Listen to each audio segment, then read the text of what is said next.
அன்பானவர்களே, இயேசு கிறிஸ்துவின் நாமத்துக்கு ஸ்தோத்திரம் உண்டாவதாக. இந்த நாளுக்காக தேவனுக்கு நம்ம நன்றி சொல்வோம். இந்த நேரத்துக்காக நம்ம தேவனுக்கு நன்றி சொல்வோம். இந்த நாள் முழுவதும் நீங்க போகும்போது வரும்போதும் செய்கிற வேலைகளும் கர்த்தர் உங்களை ஆசீர்வதிக்கிறார். கர்த்தர் நல்லவர், அவர் கிருபை என்றும் உள்ளது. இன்று கூட நம்ம வேதத்தில் ஒரு வசனத்தை எடுத்து நம்ம தியானிக்கலாம். பிலிப்பியர் 3வது அதிகாரம் 8வது வசனம்.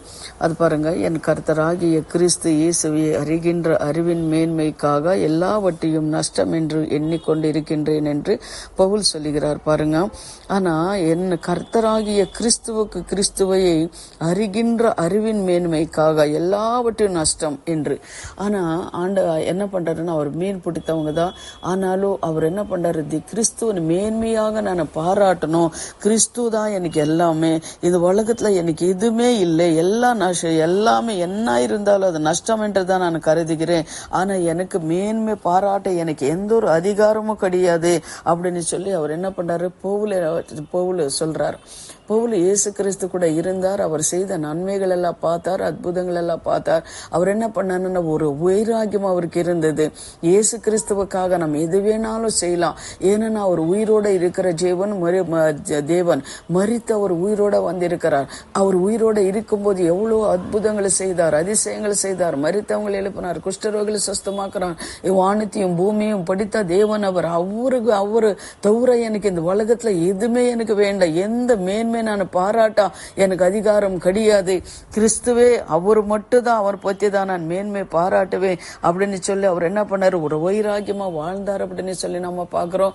அதே போல லூக்கா கூட படிச்சவங்க தான். அந்த லூக்கா கூட பாருங்க, அவங்க கூட மேன்மை பாராட்டணும் அப்படின்னு சொல்லி சீஷர்கள் எல்லாம் நீங்க பார்க்கும்போது ஆண்டவருக்காக அவர் என்ன பண்ணாரு, வைராகியமா இந்த உலகத்துல வாழ்ந்தார் அப்படின்னு பாக்குறோம். பரிசுத்தவான்களை கூட இந்த உலகத்துல எனக்கு எதுவுமே வேண்டாம், தேவன் இருந்தால் போதும் அப்படின்னு சொல்லி அவரு கூட என்ன பண்ணாரு, தேவனு கீழ்ப்படிந்து நடந்தார்கள். அவங்க யாரும் நீங்க பார்க்கும்போது மேன்மை அவங்க பாராட்டவே இல்லை.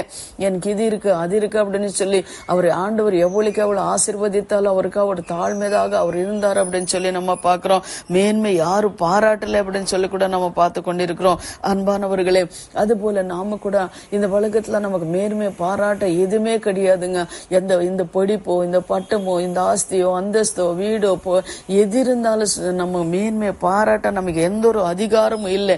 ஏன்னா இந்த வானமும் பூமி எல்லாம் தேவனுடையது. அன்பானவர்கள், எந்த ஒரு மேன்மை பாராட்டா நமக்கு அதிகாரம் இல்லை. அதே போல எரேமியா 9வது அதிகாரம் 23, 24 கூட நீங்க படிச்சு பாருங்க.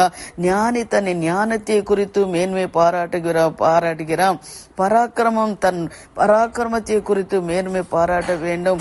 ஐஸ்வர்யவன் தன் ஐஸ்வர்யத்தை குறித்து மேன்மை பாராட்டுகிறான் அப்படின்னு பார்க்கும்போது, ஞானி தனக்கு ஞானத்தை குறித்து மேன்மை பாராட்டுகிறான்.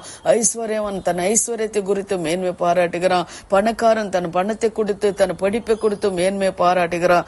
ஆனா பவுல் சீஷர்களை சொல்றது, எனக்கு மேன்மை பாராட்ட எதுவுமே கிடையாது, என் தேவனை மட்டும்தான் எனக்கு மேன்மை, என் தேவனை மட்டும்தான் அப்படின்னு சொல்லி சீஷர்கள் எப்படி வைராகியமா இருந்தார்கள், அதே போல பரிசுத்தவான்கள் எப்படி வைராகியமா இருந்தார்கள் அப்படின்னு சொல்லி நம்ம பார்க்கிறோம். இந்த வசனங்களை நீங்க படிச்சு பாருங்க. அதனால அன்பானவர்களை, எந்த ஒரு மேன்மை பாராட்ட நம்மளுக்கு எந்த ஒரு அதிகாரமும் கிடையாது. ஏன்னா இதெல்லாம் அவரோடது, அவரு கொடுத்ததுதான். அதனால எந்த காரியத்துக்கும் நம்ம மேன்மை பாராட்டாதபடி நம்ம வேதத்துல இருக்கிற பரிசுத்தவான்கள் எப்படி தாழ்மையோட இருந்தார்களோ அது போல நீங்களும் நானும் கூட தாழ்மையோட இருந்து தேவன பாதத்துல சேர்வோம், தேவனோட பாதத்துல சேர்வோம். அதனால இப்பொழுது நாம் ஜெபிக்கலாம். எங்களை அதிகமாக நேசிக்கிற பரலோக பிதாவே, சர்வ வல்லமுள்ள தேவாதி தேவனே, பவுல் போல கர்த்தாவே, அப்பா ஸ்தோத்திரம் கர்த்தாவே, எல்லாமே நஷ்டம் என்று நாங்க எண்ணுகிறோம். அப்பா, இந்த உலகத்துல நீங்க கொடுத்திருக்கிறோம் இந்த ஆஸ்தி அந்தஸ்து ஐஸ்வர்யங்கள் எல்லாம் இதெல்லாம் நஷ்டம் சுவாமி. நீங்க கர்த்தாவே, நீங்க மட்டும் எங்களுக்கு இருந்தால் போதுமன்னு சொல்லி கர்த்தாவே நாங்க ஜெபிக்கிறோம். அப்பா தகப்பனே, ஆண்டவர் சீஷர்கள் எல்லாம் எப்படி உங்க பாதத்துல அமர்ந்து ஜெபித்தார்களோ, பரிசுத்தவான்கள் எப்படி கீழ்ப்படிந்தார்கள் அதுபோல கர்த்தாவே, நாங்கள் கர்த்தாவே உங்க பாதபடியில வந்திருக்கிறோம். என் கர்த்தாவே, நாளுக்காக நேரத்துக்காக தேவனுக்கு நன்றி சுவாமி. இயேசுவின் நாமத்தினாலே பிதாவே, ஆமென். God bless you. கர்த்தர் உங்களை ஆசீர்வதிப்பார். ஆமென்.